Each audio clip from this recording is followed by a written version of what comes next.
আমিও স্বীকার করলাম আমি বড়, কিন্তু বান্দা তুই ছোট আমার নজরে, তোর অপরাধগুলোও ছোট, যা আমি তোর সব গুনাহ মাফ করে দিয়া আমি তোকে জান্নাত দিয়ে দিলাম। ইয়া আইয়ুহাল মুদাথথির কুম ফাআনযির ওয়া রাব্বাকা ফাকাব্বির ওয়া লাযিকরুল্লাহি আকবার। মনে হচ্ছে এটা একটা কোরআনের দর্স চলতেছে, ক্লাস চলতেছে, ঠিক কিনা বলেন? চলবে চলবে। বাদান খুব অসুস্থ, আমি জিজ্ঞেস করছিলাম কতক্ষণ থাকবেন বাদা, কারণ মুরব্বীরা পাশে বসে থাকলে রুহানিয়াত পাওয়া যায়, ফুইজিয়াত পাওয়া যায়, বারাকাত আসে, কতক্ষণ, ঠিক কিনা? কারণ মুতাবার বুজুর্গরা যখন আশেপাশে থাকে আমার বন্ধুগণ তখন আল্লাহর রহমত থাকে। আর এই জায়গায় রহমত আসবে না কেন? হাজী আমদাদুল্লাহ মহাদের মুক্কির নাম নেওয়া হয়েছে, মোহাম্মদুল্লাহ হাফিজ জুদুরের নাম নেওয়া হয়েছে, আল্লাহ ওয়ালাদের নাম নেওয়া হয়েছে, অতএব এই জায়গাটা আল্লাহ কবুল করবে। আমিন বলেন, আরো যখন আমিন। তো আল্লাহ পাক ইমানদারদেরকে ডাক দিয়ে বলেন, ও ইমানদার বান্দারা, তোমরা নিজেরা জাহান্নামের আগুন থেকে বাঁচাও, নিজেদের অধীনে যারা আছে তাদেরকে জাহান্নামের আগুন থেকে বাঁচাও। বলেন নির্দেশ কার? একটু মানে খুলুম খুলে জবাব দেন জোরে, নির্দেশ কার? আবার কোন কার? হযরত শামসুল হক ফরিদপুরি রহমাতুল্লাহ আলাইহি লেখেন তাফসীরে হক্কানির মধ্যে, নির্দেশ হলো আল্লাহর জাহান্নামের আগুন থেকে নিজের বাঁচা, অপরকে বাঁচানো।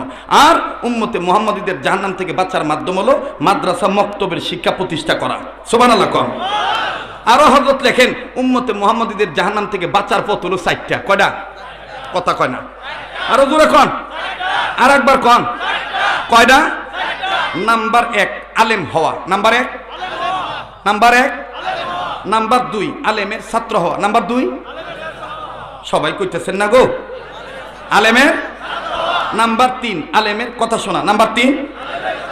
নাম্বার 4 আলেমকে মহব্বত করা, নাম্বার 4। মুখস্থ হয়েছে কি বাজান? হয়েছে তো। এই বয়ানটা করার মাকসাদ হইল যে এই মাদ্রাসা কি প্রয়োজন আপনাদের, এইটাই আমি ফুটিয়ে তুলতেছি। আর আমার এই বয়ান টোটাল পাবেন 1 মিনিটের মাদ্রাসা নামে একটা কিতাব আছে, ওইটার মধ্যে এই বয়ানটা আছে, সাদা সাদা সুন্দর করে বুজুর্গদের সবতে থেকে তাদের কাছ থেকে যেটা নকল করছি ওইটাই আপনাদেরকে শুনাইতেছি। এটাই আমাদের দারুল দেওবন্দ মাদ্রাসার আহলে সুন্নাত ওয়াল জামাতের উলামায়ে কেরামদের সম্পূর্ণ আকীদা। আমরা আমাদের মুরব্বীদেরকে মাইনে চলি। আর আমাদের এই সিলসিলা যাইতে যাইতে কোনো বাবা টাবা না, একেবারে যাইতে যাইতে মনে করেন আমি যার হাতে হাত রাখছি, উনি যার হাতে হাত রাখছে, উনি যার হাতে হাত রাখছে, এভাবে হাত যাইতে যাইতে হযরত আলী হাত রাখছে রসুলের হাতে। আর ধরে কোন সুবহানাল্লাহ। তাহলে উম্মতে মুহাম্মাদীদের জাহান্নাম থেকে বাঁচার পথ কয়টা? মুখস্থ হয়েছে তো, একটু সহজ করে দিই, কারণ কোরআনকে তোমরা সহজ ভাবো, কঠিন ভাইবো না। ইয়াসসিরু ওয়ালা তুআসসিরু। আর আল্লাহ সূরা কমরের মধ্যে 4 বার বলছে ওয়ালাকাদ ইয়াসসারনাল কুরআনা লিযিকরি ফাহাল মিন মুদ্দাকির। আল্লাহ, কেউ আসো কি আমার কোরআনটা দিয়ে নিজের জীবন সাজাইবা?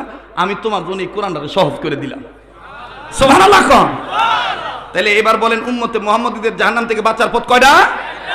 নাম্বার 1 আলেম হওয়া, মুখস্থ করেন। নাম্বার 1 নাম্বার 2 আলেমের ছাত্র, নাম্বার 3 আলেমের কথা শোনা, নাম্বার 3 আলেমের কথা শোনা, নাম্বার 4 আলেমকে মহব্বত করা। এইবার মক্তবের ছাত্রদের মতন একটু জজবা নিয়ে আমি জিগামু, আপনারা উত্তর দিবেন। ওস্তাদা তো বসে রয়েছে, মক্তবের ছাত্ররা যেভাবে ডুলে ডুলে জোরে জোরে কয় উম্মতে মুহাম্মাদীদের জাহান্নাম থেকে বাঁচার পথ কয়টা? হয় না, ওই যে বাসের সাথে তারা হেলান দিচ্ছেন, কইবার ছেলে জোরে জোরে বোনা বাজান, কারণ ঘুমে ধরবো, শয়তান ধোকা দিব, একটু হেলান সারেন, একটু জজবানি। আবার কন উম্মতে মুহাম্মাদীদের জাহান্নাম থেকে বাঁচার পথ কয়টা? দেখেন তো কেটে কেটে কয় না, যে কব না মনে করবো এটা ওই গ্রুপের লোক যারা মাদ্রাসায় টেহাও দেয় না, মাদ্রাসা করবার ছেলে খালি গীবত করে। উম্মতে মুহাম্মাদীদের জাহান্নাম থেকে বাঁচার পথ কয়টা? নাম্বার 1 আলেম হওয়া, নাম্বার 1।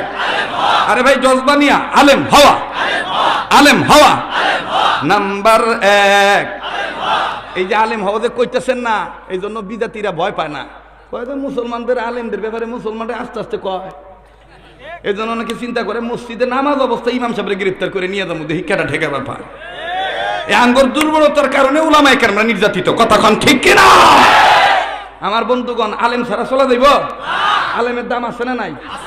যখন আছে না নাই? হায় রে ভাই কি দাম রে, সুবহানাল্লাহ। এই জগৎ আল্লাহ সাজাইছে আলেমকে দিয়া।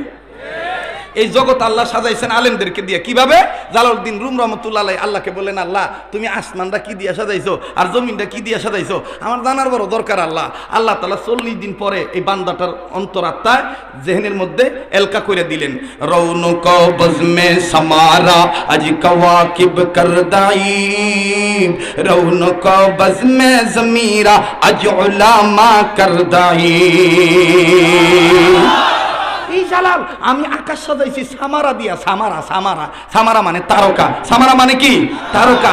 এই জালাল, আমি জমিন সাজাইছি আলেম ওলামা দিয়া। সুবহানাল্লাহ। রৌনক বজমে সামারা আজ কওয়াকিব করদাই,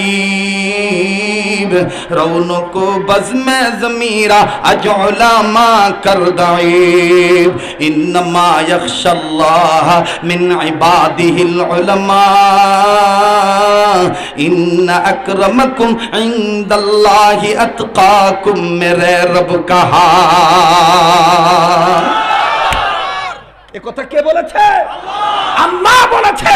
আমরা বলতে চাই, আলেমদেরকে নিষ্পেষ করে শেষ করে দিয়ে মাদ্রাসা বন্ধ করে দিবেন, মসজিদে তালা লাগাবেন, কোশ্চিন কালো এই স্বপ্ন বাস্তবায়ন হবে না, হবে না, হবে না। ঠিক কিনা বলেন? তাহলে উম্মতে মুহাম্মাদীদের জাহান্নাম থেকে বাঁচার পথ কয়টা? আওয়াজ কমে গেল কিন্তু। উম্মতে মুহাম্মাদীদের জাহান্নাম থেকে বাঁচার পথ কয়টা? নাম্বার 1 আলেম হওয়া। নাম্বার 1, আরে মাদ্রাসা ছাত্র আছো তোমরা বলো না। নাম্বার 1। নাম্বার 2 আলেমের ছাত্র হওয়া। নাম্বার 2। নাম্বার 3 আলেমের কথা শোনা। নাম্বার 3। নাম্বার 4 আলেমকে মহব্বত করা। নাম্বার 4। এই পথ, এই 4 পথের প্রতীক হবে যারা, কবরে হাসরে মিজানে সিরাতে খাবে না ধরা। আল্লাহ রাসূল বলেন 4টা হও, 5ম নম্বরটা হইও না। মাদ্রাসা টেহা দিবা না ভালো কথা, কিন্তু মাদ্রাসা বন্ধের ষড়যন্ত্র কইরো না। মানুষের কাছে তেনে 3 টাকা দামের বিড়ি খাইয়া মাদ্রাসার ব্যাপারে কুটনামি কইরো না। আছেন এক গুরু, কি হবো কি হবো টেহা দিয়া কি হবো কি না, অথচ ওই হারামজাদা একটা টেহাও জীবনে দেয় না। কথা কয় না? যারা আলেম ওলামা বিরোধী, যারা মাদ্রাসা বিরোধী, বুঝতে হবে এটা হালাল জাদা না, হারাম জাদা। রাগ করেন আর যাই করেন, দাওয়াত দেন আর না দেন। ওদের আঙ্গুর খুকনির হুজুর কইতো, খুকনির হুজুর তো মুখ ছোট তো, কিন্তু পালন মার্কা ছিল। অনেকে কইবার পারেন এত কথা জানে কুবা হইরে গেদা। সিরাজগঞ্জে আসলে আমি সিরাজগঞ্জের মানুষের সাথে মিশে যাই। সারা বাংলাদেশের জনগণের জনপ্রিয়তা একরকম, আর আমার ক্ষেত্রে সিরাজগঞ্জের জনপ্রিয়তা আর এক রকম। ও আর শোনার আগে ও কয় হুজুর আঙ্গুর, যাওয়ার পর কয় গেদা আঙ্গুরি গেদা। কথা কয় না? আপন আপন ওই কথা কইতেছি, রাগ করতেছে নাকি আপনারা? তো মরহুম আব্দুল জলিল রহমতুল্লাহি আলাইহি হযরত বলতেন যে দাওয়াত দিব না, খাওয়াবো না, টেনশন করবে না বাবু, ভালো কামলা হইলে কাজের অভাব নাই। ওই যে মোতামি সাহেবরা বিভিন্ন যায় তো, দেখো হুজুর চাকরি চলে গেছে, একটা মসজিদ মাদ্রাসা দিলে ভালো হইল। কই নাকি এত দুর্বল হইছ? হয়ে গেদা বুঝোস না কে, ভালো কামলা হইলে কাজের অভাব নাই। ঠিক কিনা? তুমি যোগ্যতা অর্জন করে আল্লাহকে তালাশ করো, তুমি আল্লাহরে পাইবা, সব পাইবা। আল্লাহরে পাও নাই, শামসুল হক ফরিদপুরি রহমতুল্লাহ বলে তুমি কিচ্ছু পাও নাই। কথা কম ঠিক কিনা? তো আমরা আল্লাহকে পাইতে চাই কি চাই না? তাহলে বলেন তো উম্মতে মুহাম্মাদীদের জাহান্নাম থেকে বাঁচার পথ কয়টা? বাঁচতে হবে, অপরকে বাঁচাইতে হবে ইমানের সহিত। নির্দেশ কার? আর উম্মতে মুহাম্মাদীদের জাহান্নাম থেকে বাঁচার মাধ্যম কি? মাদ্রাসা মক্তব প্রতিষ্ঠা করা। মাদ্রাসা মক্তব। তাহলে কয়টা পথ? 2 নম্বর কি? 2 নম্বরটা কি? আলেমের আলেমের আলেমের কেন? লাভ কি? আলেমের সম্পর্ক এলেমের সাথে, আর এলেমের সম্পর্ক আল্লাহর সাথে। আর আল্লাহর জায়গাটা নিচে না উপরে? কোরআনের বাড়ি উপরে না নিচে? তাহলে একটা উদাহরণ দিয়ে দেয়। এই জন্য তো দেখবেন সাওয়াল পল যখন কোরআন পড়ে তখন দেখবেন উপরের সাইড নড়ে। কথা কয়? আর যখন হাট্টিমা টিম ঘোড়ার ডিম পড়ে,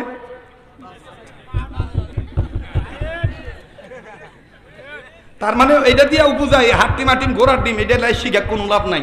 দুনিয়া তো অপমান, শেষ সময় মরার সময় তওবা নসিব হবে না।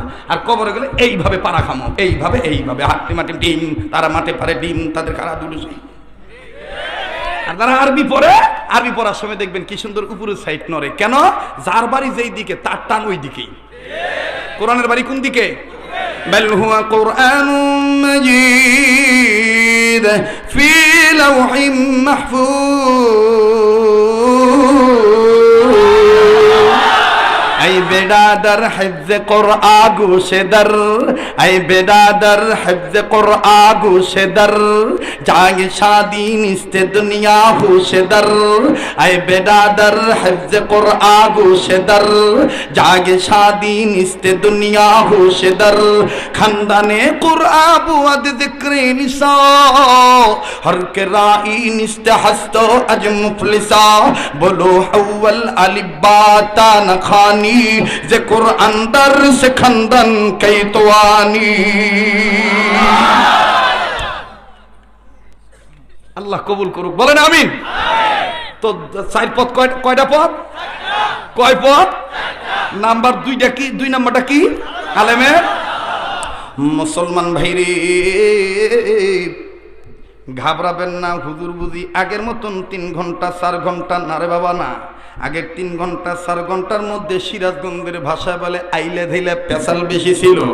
এখন বাদান সময় অল্পর মধ্যে বাদান স্বল্প কথা বলিয়া, সহি কথা বলিয়া, আমলের নিয়ত করিয়া আপনাদেরকে অল্প সময়ের মধ্যে বিদায় দিয়ে দেব।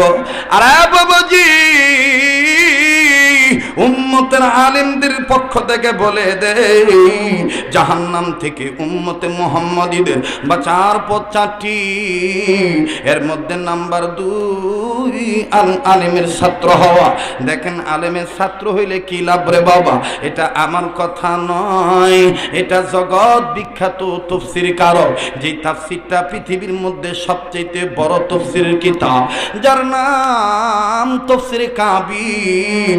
এই তাফসীরে কাবীরের মুসান্নিফ ফখরুদ্দিন রাজি রহমাতুল্লাহি আলাইহি লেখেন, আল্লাহর একজন পয়গম্বর আল্লাহর নির্দেশে নিজের কর্ম করার জন্য নিজে যাচ্ছিলেন।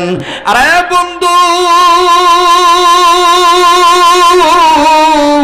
নিজের কর্মের দিকে যখন নিজে যায় গো বাবা, পথিমধ্যে যাওয়ার সময় একটা কবর দেখলেন। এই কবরটার ভিতরে দাউ দাউ করে আগুন জ্বলতেছে, সাপ বিচ্ছু কবরওয়ালাকে কামড়াইতেছে। আগুনের অগ্নি হানলে নিহান শিকা দাউ দাউ করে ফরফর করে উপরের দিকে উঠতেছে। পয়গম্বর বুঝতে পারলেন কঠিন থেকে কঠিনতর আযাব হইতেছে। পয়গম্বর কাউকে কিচ্ছু বললেন না বাবা, নিজেই নিজের কর্মে যখন চলিয়া গেলেন। বাবাজি, আল্লাহর বান্দা আল্লাহর পয়গম্বর নিজের কর্ম যখন করা শেষ হয়ে গেল, আবার যখন ওই বন্ধু ওই কর্ম শেষ হওয়ার পরে ওই পথ দিয়ে আসতেছিলেন, ওই পথ দিয়ে যখন রিটার্ন হইতেছে, পয়গম্বর সিদ্ধান্ত নিলেন কবরটা আমি দেখব। একটু আগে যে কবরে আযাব ছিল, এখন দেখি কবরওয়ালা কোন হালতে আছে। এইবার আবার যখন কবরের দিকে নজর দিলেন, নজর দিয়ে দেখেন একটু আগে যে কবরে আযাব ছিল, এখন আর কোনো আযাব নাই। কবরওয়ালা জান্নাতের বিছানায় ঘুমায়। পয়গম্বর ডাক দিয়ে বললেন, আল্লাহ, একটু আগে দিয়ে কবরে আযাব ছিল, এখন দেখি কবরে কোনো আযাব নাই। মাবুদ গো, তোমার দরবারে আমি জানবার চাই, এই কবরওয়ালার গুনাহ তুমি কি উসিলায় মাফ করিয়া দিলা?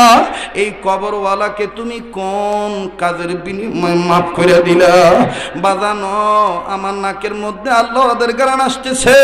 এই ময়দানের মধ্যে আল্লাহর ওলি কে যেন হয়ে বসে আছেন। বাবাজি, কেউ চলিয়া গেলে চলিয়া যাবে, কিছুক্ষণের মধ্যে দেখবেন ময়দান শুদ্ধ কাঁদবে। আমার বন্ধুগণ, নিজেও কাঁদবেন না, কান্না আসলে কান্নার ভান ধরবেন। আমার বন্ধুগণ, কান্নাকাটি মাবুদের কাছে খুব পছন্দ। আরে বন্ধু, এরে বাবাজি, পয়গম্বর ডাক দিয়ে বললেন, ওগো দয়ার আল্লাহ, এই লোকটাকে তুমি কোন উসিলায় মাফ করিয়া দিলা? আল্লাহ পাক ডাক দিয়ে বলেন, পয়গম্বর তুমি শোনো, এই লোকটা বড় গুনাহগার, গুনাহ করিয়া কবরে আসছে, কিন্তু রে পয়গম্বর এই কবরওয়ালা একটা সন্তান রেখে আসছে দুনিয়ায়। এই সন্তানটা এতদিন কথা বলা শিখে নাই, ইদানিং কথা বলা শিখছে।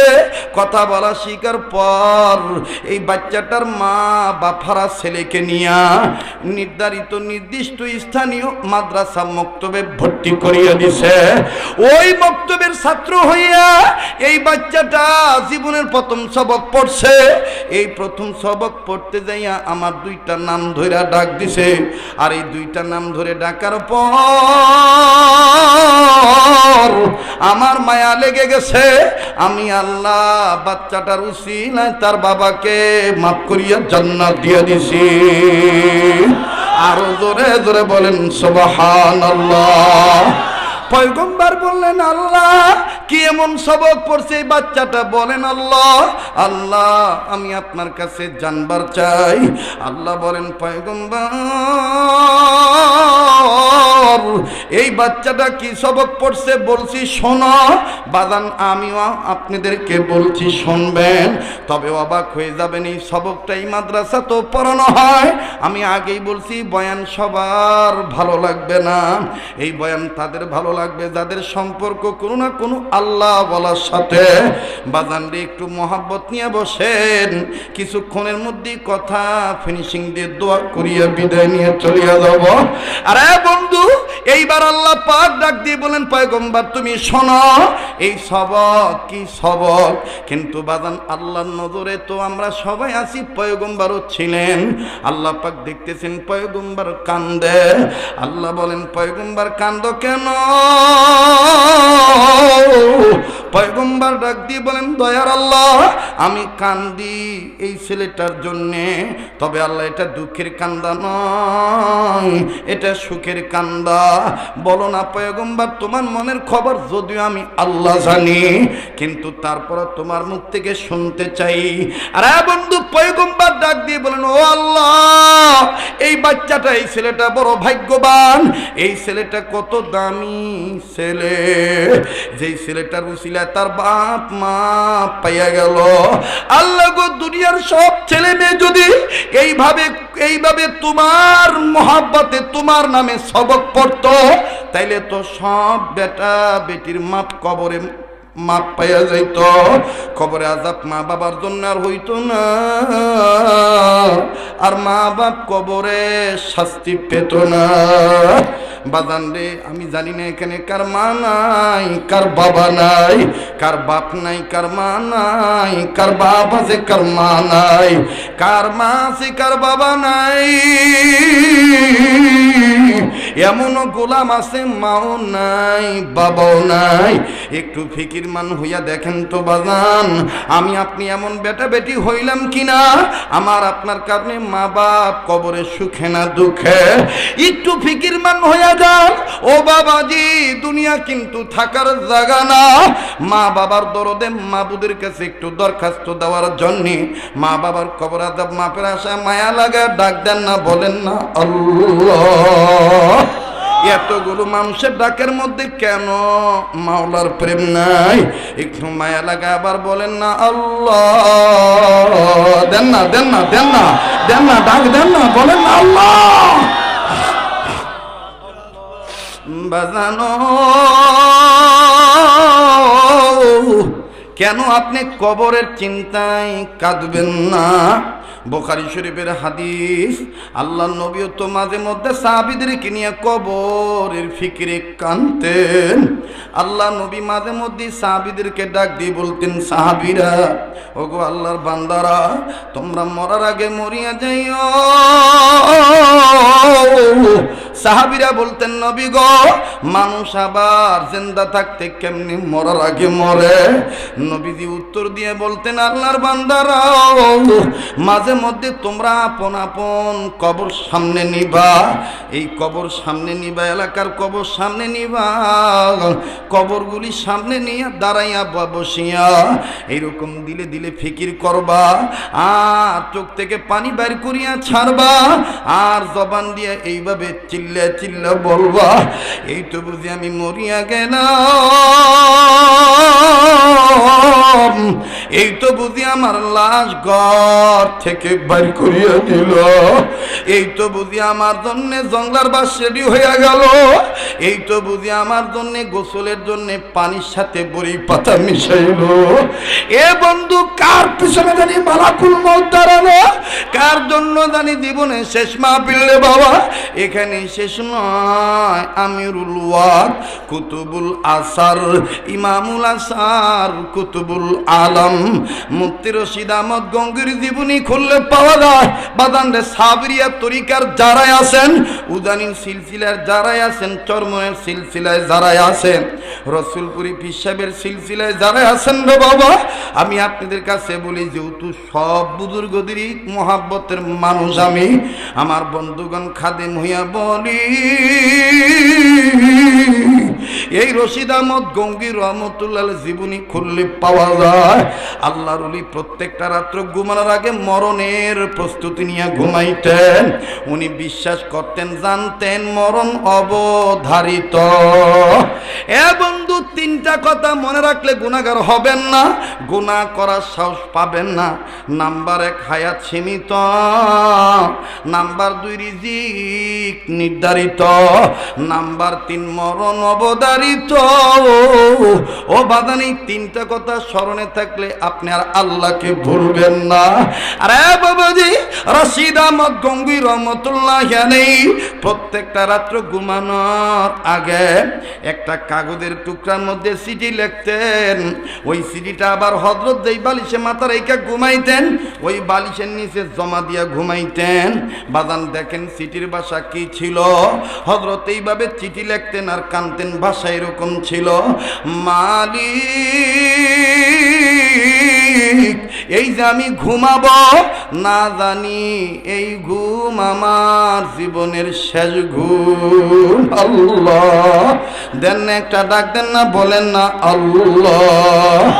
আরে বাবাজি, এই রশিদ আহমদ গঙ্গি রহমতুল্লাহ জীবনী করলে আরো পাওয়া যায়। আজকে আমার আপনার জাহান্নামের আগুনের ভয়ে কান্না নাই, চোখে পানি নাই, অথচ গঙ্গি রহমতুল্লাহ আলাইহি কানতে কানতে অন্ধ হইয়া গেল, চোখের আলো নিবে গেল। কিছু উলামা ইকরাম সামনে দিয়ে বলে, হুজুর আপনি যেইভাবে কবর আযাবের ভয়ে কান দিয়ে নিজের চোখ অন্ধ বানাইলেন, আপনি কি কোনোদিন নিজের চোখকে কবর আযাব দেখছেন? আল্লাহর ওলি কান্দার ডাক দিয়ে বলে, বাবারে আমার মাওলা কি আমার আর না দেখাইছে? আমি তো দেখিয়াই বাঁচার জন্যে কান্দি। কবরে যদি কেউ মাপ পাইয়া যায়, সে জাহান্নামে যাবে না। আর কবরে যদি কেউ ধরা খাইয়া যায়, উপায় থাকবে না। আরে বাবাজি, রশিদ আহমদ গঙ্গুহি রহমতুল্লাহ আলাইহির মুরিদানরা ডাক দি বলে, হযরত আপনি কোন দিন কেমন করে কবর আযাব দেখলেন? আপনি আমাদেরকে একটু শুনাইতেন, আমাদের ইবরত হাসিল হয়ে যেত, হুজুর আমল দুরুস্ত হইত। খুব খেয়াল করেন বাবা, কেউ চলিয়া গেলে চলিয়া যাইতে দিবেন, খবরদার কেউ কারো দিকে তাকাইবেন